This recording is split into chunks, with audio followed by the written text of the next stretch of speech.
पतंजलि ने आसन प्राणायाम के पहले यम नियम के पालन की बात बताई है।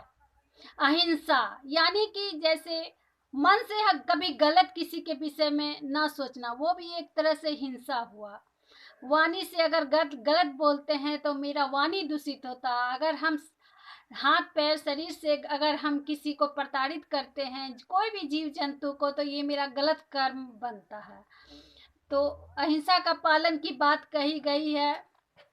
सत्य यानी अगर हम झूठ बोलते हैं तो लोग हम पर विश्वास नहीं करेंगे।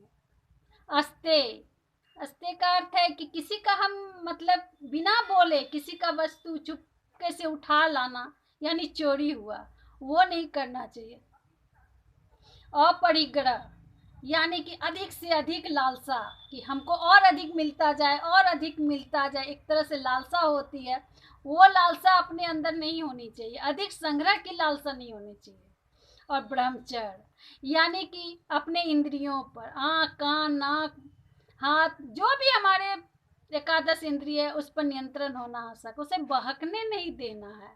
इसलिए यम में इसका पालन आवश्यक है। नियम में है सोच यानी कि आंतरिक बाह्य शुद्धि।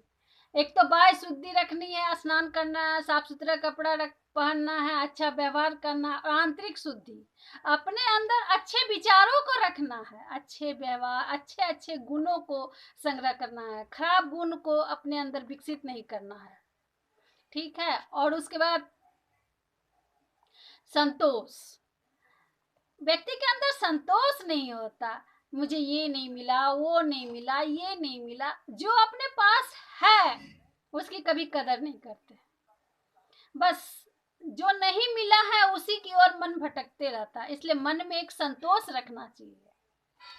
तब बाहर का वातावरण आपको कैसा मिलेगा आप नहीं जानते। कभी मित्र ने कुछ कह दिया, कभी किसी ने आपको कुछ कह दिया, तो आपका मन विचलित हो जाता है। लेकिन आपका मन पर कंट्रोल होना चाहिए, मन एकदम नियंत्रित होना चाहिए, बाह्य प्रभाव से वो विचलित नहीं होना चाहिए। इसलिए अपने आप को सम रखना चाहिए।